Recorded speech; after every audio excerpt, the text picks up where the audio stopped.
Hermanos, los saludamos deseando que el Señor los bendiga. Vamos a considerar un tema que tiene por nombre los estados del alma.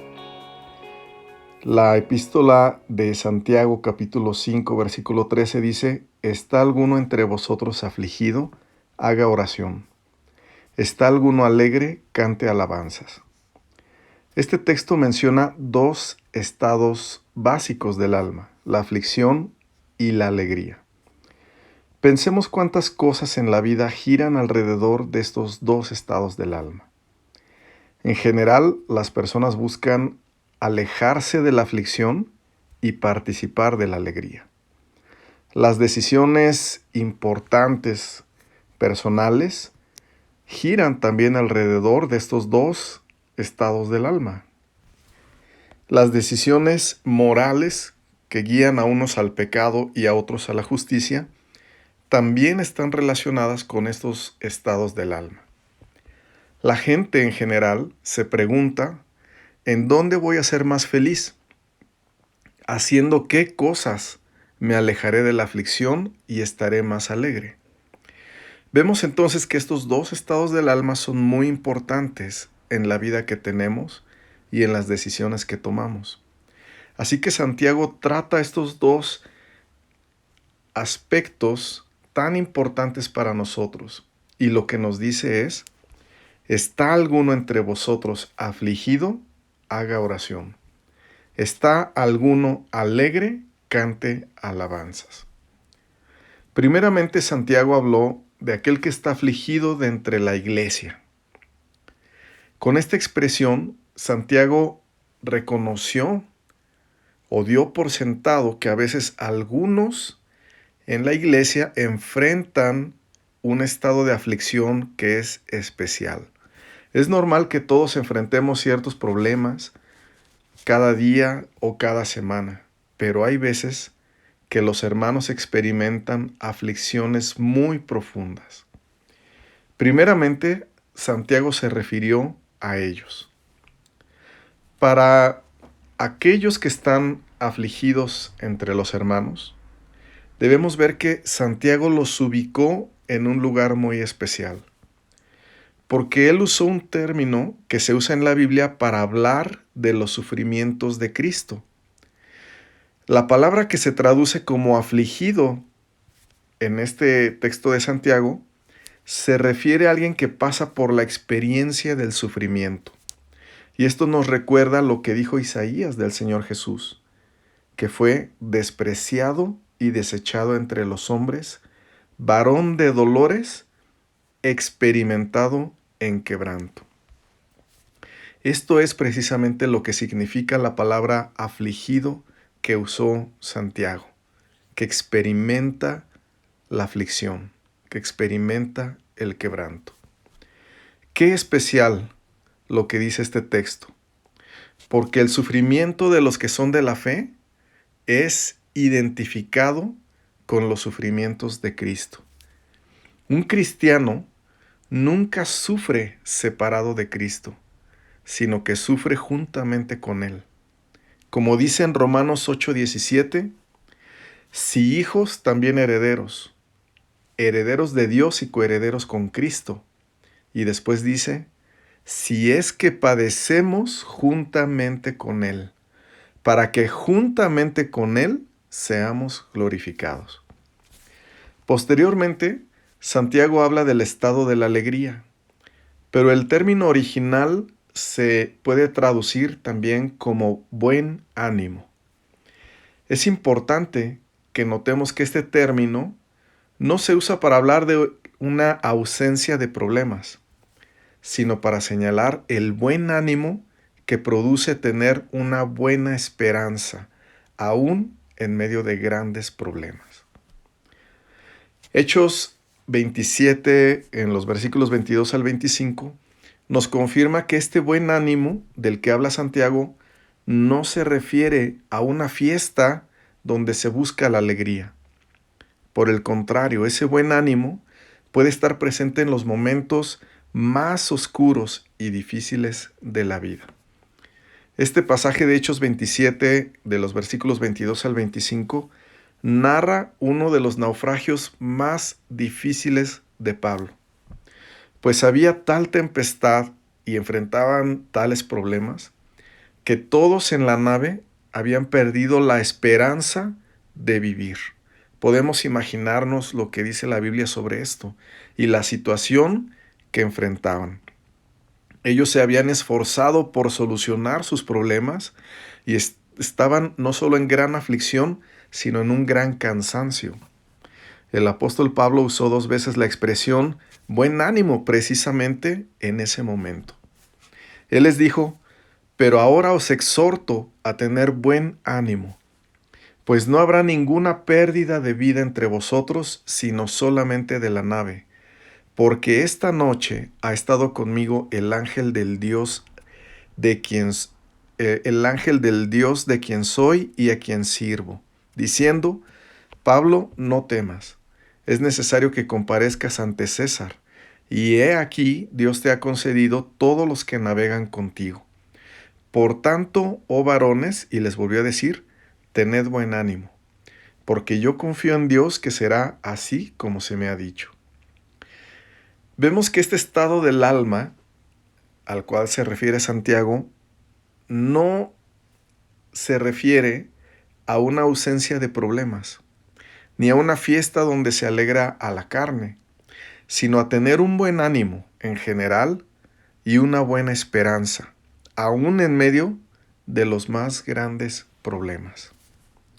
Veamos la seguridad que expone entonces Santiago en este texto, pues los sufrimientos de los cristianos, por más grandes que estos sean, los identifica con los sufrimientos de Cristo, como dice Romanos 8:7, que padecemos juntamente con Él, para que juntamente con Él seamos glorificados. Esta es la seguridad de los sufrimientos de los creyentes.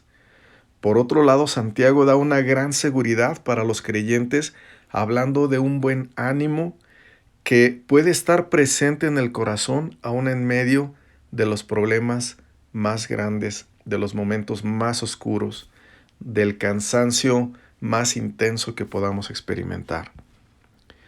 Y una vez que Santiago habla de esta seguridad de los cristianos, entonces nos dice lo que debemos hacer en los distintos estados del alma. ¿Está alguno entre vosotros afligido? Haga oración. ¿Está alguno alegre? Cante alabanzas. Veamos cuán importante es tener esta guía para los distintos estados de nuestra alma. Sin esta guía podemos errar y podemos pecar contra Dios, ya sea porque estamos muy tristes o porque estamos con un muy buen ánimo. Por lo tanto, necesitamos una guía. Los amigos de Job no sabían qué hacer ante el sufrimiento grande de Job.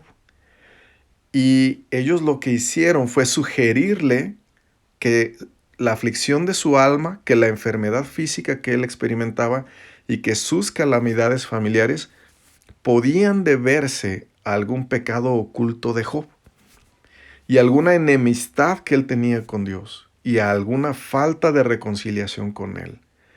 Pero al sugerir esto, ellos mismos pecaron contra Dios y quedaron más alejados de Él. Debemos ver que enfrentar una aflicción o estar alegres no es bueno o malo en sí mismo.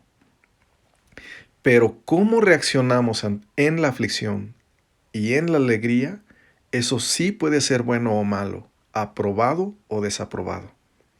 El libro de Job dice, guárdate, no te vuelvas a la iniquidad, pues esta escogiste más bien que la aflicción. Una gran aflicción puede presionar a una persona a dejar el camino justo, a volverse al pecado y a escoger propuestas de alegría que son pecaminosas. Notemos cómo hay una decisión que se activa en la aflicción. Pero ¿qué vamos a hacer nosotros en la aflicción? Necesitamos, como Santiago nos lo muestra, necesitamos una guía. Job gozaba de tranquilidad y de un entorno favorable, pero el día de aflicción vino sobre él con demasiada fuerza. Y por esto él dijo, días de aflicción se apoderan de mí. Y él era un hombre de fe. Y esa expresión que él usó, se apoderan de mí, muestra que el hombre no es capaz de librarse de esos días de aflicción por él mismo. Puesto que no hay en nosotros fuerza contra esos tiempos, Dios nos ha dado la bendición de la oración. Dios es más fuerte que nosotros y es más fuerte que las circunstancias, que las situaciones que enfrentamos. Él es soberano sobre cada situación que acontece y conoce mucho mejor que nosotros la razón y el propósito de lo que enfrentamos. Santiago nos muestra que no debemos enfrentar esta etapa solos, sino con Dios, y esto es por medio de la oración. Y también nos muestra una guía para esos momentos que tenemos un buen ánimo. Dice, ¿está alguno alegre? Cante alabanzas. También para la alegría y el buen ánimo necesitamos una guía. Estar alegre no es malo, pero lo que hacemos en la alegría, en el buen ánimo, ya sea en nuestra alegría o la alegría de otros, eso sí puede ser injusto o justo. Como decíamos, aprobado o desaprobado. ¿Cómo reaccionamos ante la alegría? ¿Qué hacemos cuando tenemos muy buen ánimo? Cuando tenemos incluso un ámbito que nos favorece, circunstancias en las cuales nos va bien. ¿Qué hacemos ahí? Eso es lo importante. La Biblia nos dice que cuando David danzaba de gozo delante del arca de Dios, su esposa Mical lo menospreció en su corazón. A ella le molestó la alegría de David y que él manifestara esa alegría. Para ella, esa alegría no era digna de un rey. Y algo similar a los amigos de Job. Mical también pecó por su juicio contra David. Debemos ver que una aflicción o una alegría pueden llevarnos o pueden llevar a cualquier persona a pecar o también pueden llevar a una persona hacia Dios. Esto es lo que muestra la epístola de Santiago. Ese es el mensaje del texto que hemos leído. Que lo que realmente importa de los estados del alma, que son distintos dependiendo del tiempo que Dios nos permite enfrentar, que no importa cuál sea el estado de nuestra alma, lo que sí importa es que nosotros vayamos a Dios. De esta manera estaremos seguros y estaremos guardados en el camino de la fe. Estar afligidos no es malo, ni estar alegre es malo, sino lo que hacemos en los distintos estados de nuestra alma, eso sí puede ser bueno o malo. Por lo tanto, necesitamos una guía que nos recuerde que cualquier estado del alma nos debe acercar más a Dios. El sufrimiento nos debe identificar con los sufrimientos de Cristo y el buen ánimo debe tener su base en la soberanía de Dios sobre cada situación que enfrentamos, en la confianza en Él, en el reconocimiento de su nombre. El propósito de esta guía que nos da Santiago es que cada vez vayamos más cerca de Dios, independientemente del estado de nuestra alma. Y antes de terminar, notemos cómo este texto que estamos considerando en esta ocasión, de Santiago 5, versículo 13, hace un énfasis en el aspecto individual. Porque dice, ¿está alguno entre vosotros afligido? Veamos que está hablando de algo personal. Incluso la instrucción que dice es en singular. Haga oración. ¿Está alguno alegre? Cante alabanzas. Este énfasis se nota más cuando leemos el siguiente texto, que sí tiene un énfasis congregacional. Dice, ¿está alguno enfermo entre vosotros? Llame a los ancianos de la iglesia y oren, plural, oren por él, ungiéndole con aceite en el nombre del Señor. Notemos que cuando Santiago habla de los estados del alma, hace un énfasis individual, pero cuando habla de los estados del cuerpo, la enfermedad concretamente, hace un énfasis congregacional. ¿Cuál es la razón de esto? Debemos recordar lo que dijo el Señor en Mateo 6:6. Mas tú, cuando ores, entra en tu aposento. Y el Señor dijo, y cerrada la puerta. Esa expresión hace un énfasis individual. Ora a tu Padre que está en secreto, y tu Padre que ve en lo secreto te recompensará en público. Esto está en Mateo 6:6. Pero más adelante en el versículo 18 el Señor dijo, cuando ayunéis, no seáis austeros como los hipócritas, porque ellos demudan sus rostros para mostrar a los hombres que ayunan. De cierto os digo que ya tienen su recompensa. Aquí vemos que los hombres tenemos la capacidad de demudar nuestros rostros y también tenemos la capacidad de no mostrar, en cierta medida, nuestra aflicción. Demudar significa cambiar intencionalmente la expresión de nuestra cara.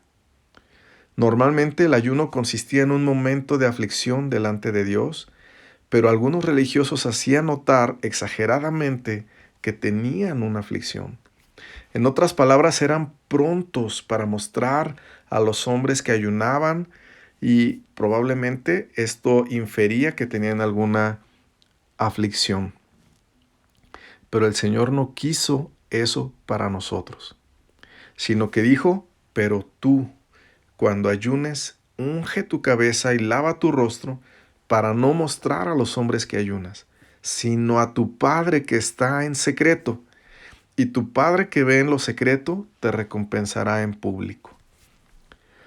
Hay veces que la aflicción no se puede esconder, como en el caso de Job, y estos casos son distintos y comprensibles.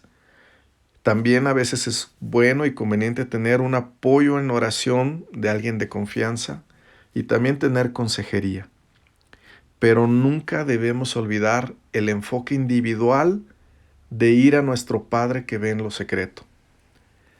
Ana, la madre del profeta Samuel, es un ejemplo claro de esta enseñanza. Ella evitó dar a conocer al sacerdote Elí su aflicción, porque ella entendió que los hombres no podían ayudarla, sino solo Dios. Ana es especial, la vida de ella es especial sobre este énfasis individual. Todo el tiempo que Ana se afligió delante de su esposo, que dejó de comer y expresó su tristeza a los hombres, no recibió de Dios ninguna respuesta. El primer libro de Samuel, capítulo 1, versículo 7 dice, así hacía cada año, está hablando de la rival de Ana, cuando subía a la casa de Jehová, la irritaba así, por lo cual Ana lloraba y no comía. Nosotros sabemos que el momento de la comida es familiar. Pero ¿qué hacía Ana? Ella expresaba su aflicción en su casa. Cuando la rival de Ana la afligía por ser estéril, ella mostraba a su esposo su aflicción. Pero también en este primer libro de Samuel, capítulo 1, versículo 9, se muestra un cambio de entendimiento y un cambio en la actitud de Ana.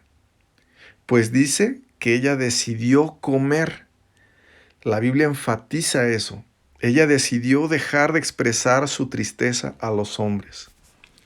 Este texto dice, y se levantó Ana, después que hubo comido y bebido en Silo.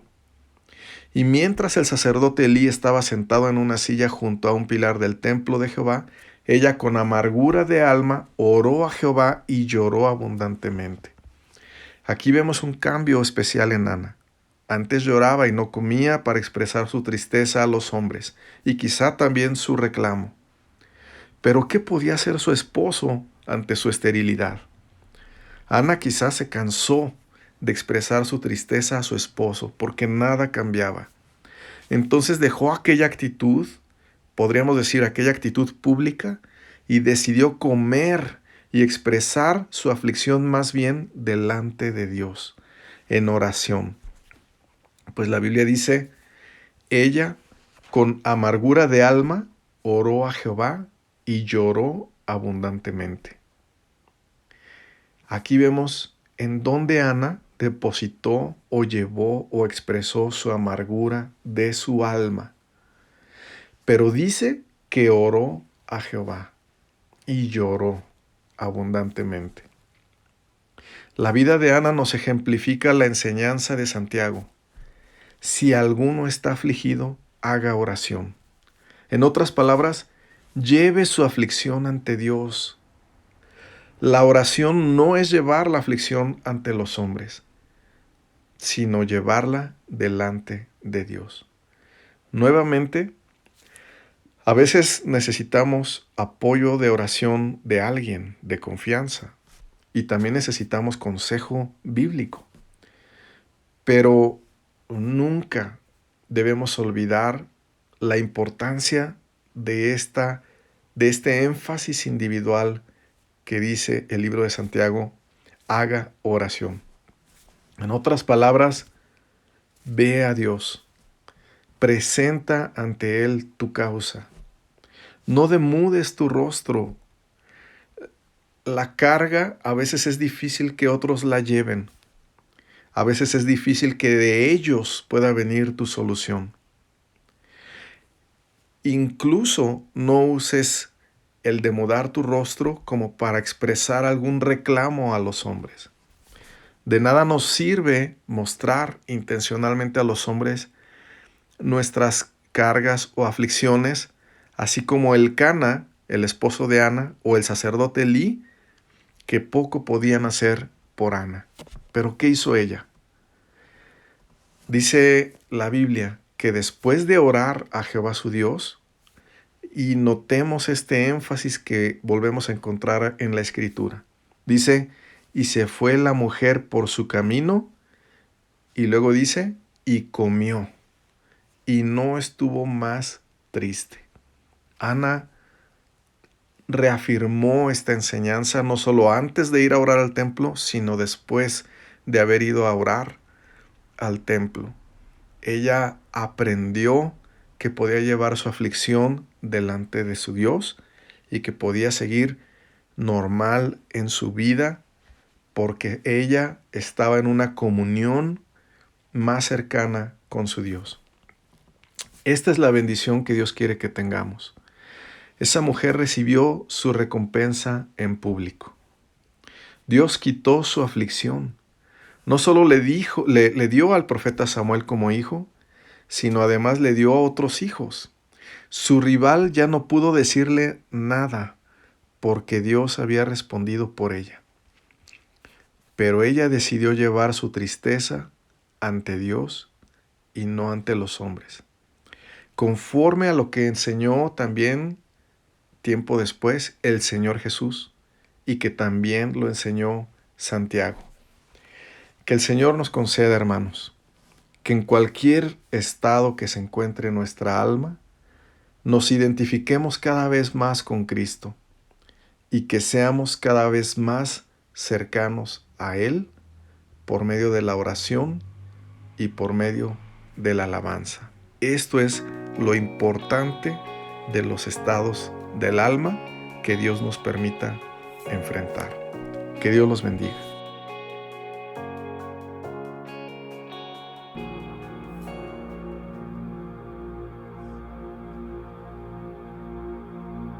The word says, for the spirit of heaviness, put on the garment of praise. That's how we fight our battles. This is how I fight my battles. This is how I fight my battles. This is how I fight my battles. What we're doing tonight. This is how I fight my battles. Just when you think you're lost, it may look like I'm surrounded, but I'm surrounded by you. Hey! It may look like I'm surrounded, but I'm surrounded by you. may look like I'm surrounded, but I'm surrounded by you. It may look like I'm surrounded, but I'm surrounded by you. This is how I fight my battles. This is how I fight my battles. This is how I fight my battles. This is how I fight my battles. This is how I fight my battles. This is how I fight my battles. This is how I fight my battles.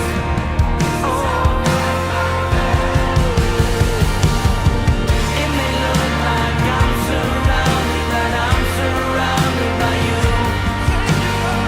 It may look like I'm surrounded, but I'm surrounded by you. It may look like I'm surrounded, but I'm surrounded by you. It may look like I'm surrounded, but I'm surrounded by you.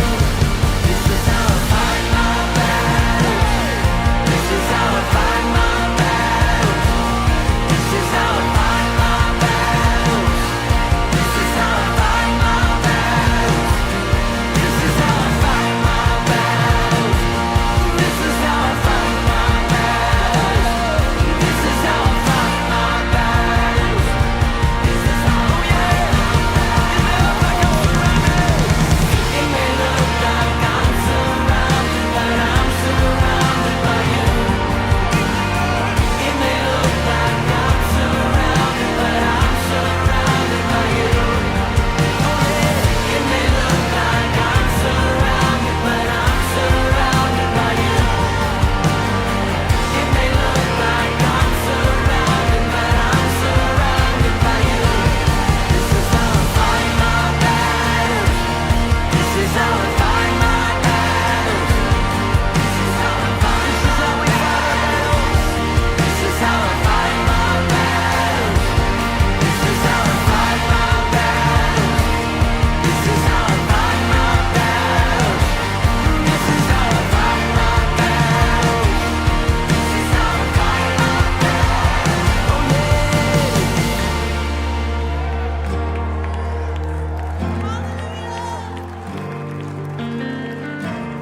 It's how we fight our battles. This is how we fight our battles. Oh.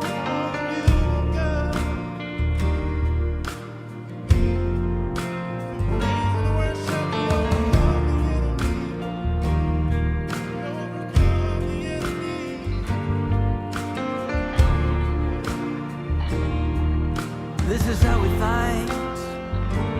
This is how we fight our battles. This is how we fight our battles. This is how we fight our battles.